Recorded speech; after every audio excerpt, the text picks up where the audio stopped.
Hey, what's going on, guys? Welcome back to the channel. As you could tell by the title of the video, it's a bit different than what is typically discussed on this channel. You see, I've built this channel around personal finance, investing, and a path to financial freedom. And, quite contrary to what I always talk about, how much I'm investing and really hammering home, you got to get into the stock market, I am holding off for the time being. And I wanted to discuss in this video, just so you guys had full transparency, what's actually happening here and how it's actually helping me better myself financially in order to achieve financial freedom. And so without further ado, let's just jump right in.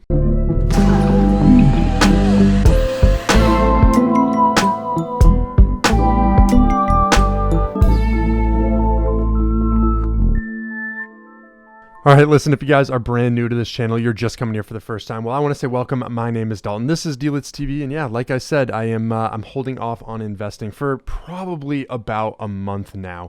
And why that's happening is essentially a lot of you guys that are following me know that I am trying to purchase a duplex. I'm under contract and my closing is set for the 30th of this month. Now, one thing that I wanted to do just to make things easier in the financing aspect for this duplex was qualify with my income from my W-2 9-to-5 job. I get a ton of questions from you guys asking me what I do for my regular job aside from YouTube, and I work for a software company that I am in the marketing department on. It's a really solid company and I have no qualms with it whatsoever, but yeah, I wanted to qualify with the income from my W-2 job because it makes it a heck of a lot easier to get your financing approved. And I'm going for, I guess not really a traditional style loan. I'm trying to get an FHA loan, and they're really, really stringent on tracking funds, making sure everything is in order. And basically, it's a little bit more time consuming, harder to get and get approval for as you move forward.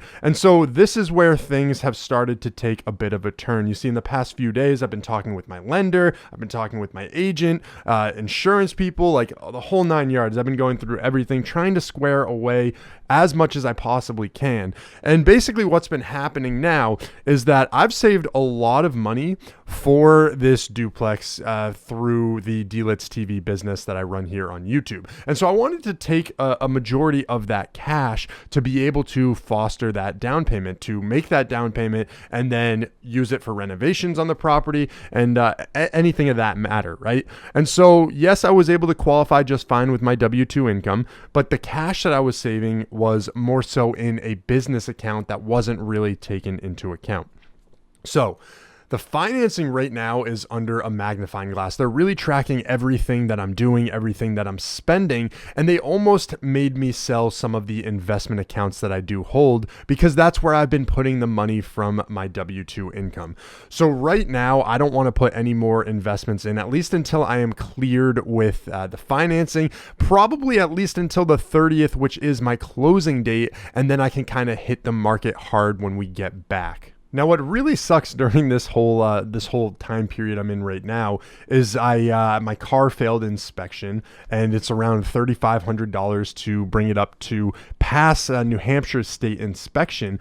And the issue here is that the car is only worth $1,200 when completely fixed. So I also don't have a car right now, and I'm being advised not to make a big purchase. Obviously, I can't pull my credit. I was planning on paying for cash for a vehicle, but even that right now is something that, it doesn't really make sense until after the 30th. So pretty much all of my funds are at a standstill, but that doesn't mean that I'm going to stop making these videos. So kind of what I want to do moving forward is create a little bit of a series just walking people through investing once again. Some of my best videos were tutorials on the Robinhood application.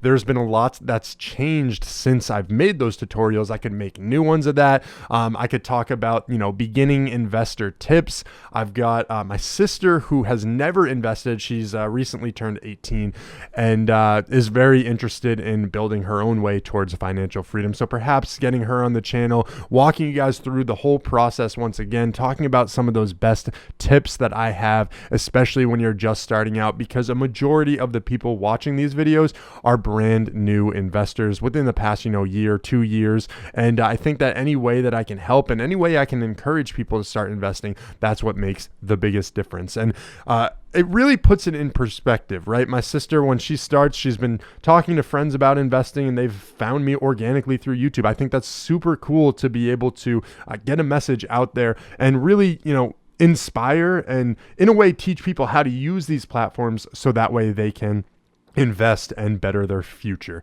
Now, for me, you guys know I'm not an advisor. I can't tell you exactly what investments to pick, but really it's pretty straightforward, my methodology, and you guys know that I love dividend investing. So even though I'm holding off on all the individual investments that I'm making, I'm still contributing to my 401k as I normally do. It's just automatically taken from my paycheck.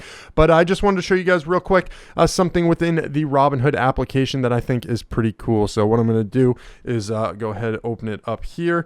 I'm going to pop open the Robinhood application, do the split screen, and this is what we're seeing right here. So during this whole time period, I'm still actually paid dividends, and that's why I love dividend investing. Even though I'm not putting more money into the market from money that I'm earning, I can still reinvest dividend payments. And a lot of people ask me about DRIP. Do I use a dividend reinvestment program? I used to do that, and I don't do that anymore because I try and find value. I don't want to just automatically reinvest the money when these stocks are, technically overpriced on some of them and there's better opportunities in others. Now, as long as you're dollar cost averaging, it doesn't really matter. One thing for me is I don't like to check my portfolio every single day. I like being really hands-off, not worrying, not losing sleep over these investments. And that's exactly what a DRIP program allows you to do if you just want it to be more automated. So if I go into, look at the past week, we're up 1%.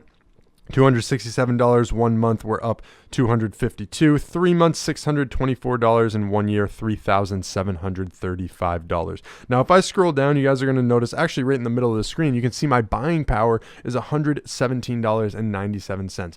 That's all from dividends from the last month. So basically what's happening now is I'm almost at the point where I'm making about $100 every single month passively through dividend investing. And with this $117.97, I'm just going to reinvest it into a lot of these solid companies that I am investing in that pay dividends. It's going to grow that dividend for the next payment and continue feeding back into this portfolio and further establishing itself. So again, I got $117.97, and I said I'm holding off on investing, but really because of dividend investing, it just allows me to utilize that money in many different ways. Now, again, this isn't my only account that I have. I've got M1 Finance growth portfolios. I've also got Roth IRA and M1 Finance, and I've got a webull investing portfolio that also has around $100, I believe, just sitting in there ready to be used from dividends that I've received from that account as well. So that's one thing about dividend investing. It kind of talks to why I really love it.